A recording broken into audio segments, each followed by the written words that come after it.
यही सवाल आपसे भी शौकत बंगश साहब। मैं इसमें थोड़ा सा ऐड कर दूं कि सोशल डिस्टेंसेस एक बहुत इंपॉर्टेंट फैक्टर है, बट अकेले ये काफ़ी नहीं है, क्योंकि हमारे यहाँ जो कल्चर है इसमें मल्टीपल फैमिलीज़ साथ रहती हैं, छोटे छोटे घर हैं, बहुत सारे लोग रहते हैं, तो आपके अंदर जो लोग हैं वो तो सारे इन्फेक्टेड होंगे अगर आप उनको घर में रखें भी, ये कोई इन्फेक्टेड है। तो हल तो एक ये है कि कम्युनिटी स्प्रेड को रोकने के लिए यस आप उनको आइसोलेशन में रखें या घरों में क्वारंटाइन कर दें, लेकिन आपको मास लेवल पे टेस्टिंग करनी पड़ेगी। जब तक आप आइडेंटिफाई नहीं करेंगे इन्फेक्टेड केसेस को और उनको कम्युनिटी से हटा नहीं देंगे, उस वक्त तक आप कंट्रोल नहीं कर सकेंगे। ये तो है आप उसके लेवल पे कि आप इंडिविजुअल लेवल पे आप कैसे करते हैं, ट्रेनिंग एजुकेशन साथ जाती है, लेकिन जो बेस्ट तरीका ये है, क्योंकि इनबॉर्न तो ये है नहीं वायरस, बाहर से आया है।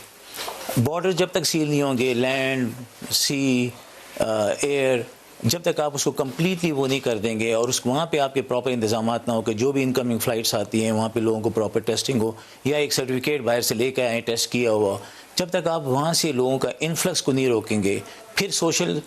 डिस्टेंसेस भी करें, आप क्वारंटाइन भी करें, लेकिन क्वारंटाइन आप ज़्यादा लंबे अरसे के लिए नहीं कर सकते, इसलिए कि आपने पूरा मुल्क चलाना है। आप मुल्क को महीना 2 महीने बंद करेंगे। बाज़ लोगों का ख्याल ये है कि जैसे टेम्परेचर्स राइज करेंगे 37-40 डिग्रीज होता है तो ये वायरस थोड़ा सा डाई डाउन शायद जल्दी करना शुरू कर दे, कोई ऐसे हैं शायद? देखिए ये वायरस बेसिकली होता तो विंटर में है या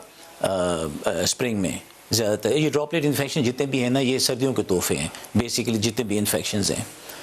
तो विंटर समर में और फॉल में इसके इंसिडेंट जो है हो सकता है कि कम हो जाए। लेकिन आपके लिए वो जो एक कट ऑफ लेवल होता है ना, वो क्या है आपका, कि कौन सा टेम्परेचर लेवल जिसको आप सोचते हैं उसके बाद ये फॉल करना शुरू कर देगा? मेरा तो ख्याल है कि जून जुलाई में हम लोग इसका सिग्निफिकेंट रिडक्शन इंशाल्लाह देखेंगे, लेकिन अगर ये स्ट्रेन मल्टीपल स्ट्रेन्स की जो स्टोरीज आ रही हैं और अगर ये एग्जिस्ट करता गया और री इन्फेक्शन होते गई और वो इलाके जो जब यहाँ गर्मी होगी वहाँ सर्दी होगी और वहाँ पे केसेस हुए, फिर वो लोग ट्रैवल करेंगे, तो हो सकता है कि ये पॉसिबिलिटी है कि एक जगह से दूसरी जगह मुंतकिल हो सकता है, इसलिए आपको बॉर्डर सील रखने पड़ेंगे। हमें एक ही दफ़ा जो है इसके एक्शन लेना पड़ेगा कि बॉर्डर सील करके हमें मास्क, देखें अभी आप देखें हम लोग खाना पहुँचा दें, इनको आइसोलेट कर दें, लॉकडाउन कर दें, लेकिन टेस्टिंग के ऊपर कोई जोर नहीं है। टेस्टिंग के ऊपर बहुत कम जोर है कि we should do mass level पे, जैसे साउथ कोरिया ने ख़त्म किए, जापान ने, सिंगापुर ने, इस तरीके से हमें ये, चाइना ने, इसी तरह से हमें करना पड़ेगा कि मास लेवल पे टेस्टिंग करें। 2000 रुपये का टेस्ट है, आपको पता है कि जहाँ हम अरबों रुपए रिलीफ पैकेज दे रहे हैं, I think we should go after testing और हम ये लोगों को टेस्ट करके हम लोग इनको आइसोलेट करें, क्वारंटाइन करें। और क्वारंटाइन और आइसोलेशन में भी जो ये हो रहा है कि एक ही जगह पे 100 बेड लगे हुए हैं,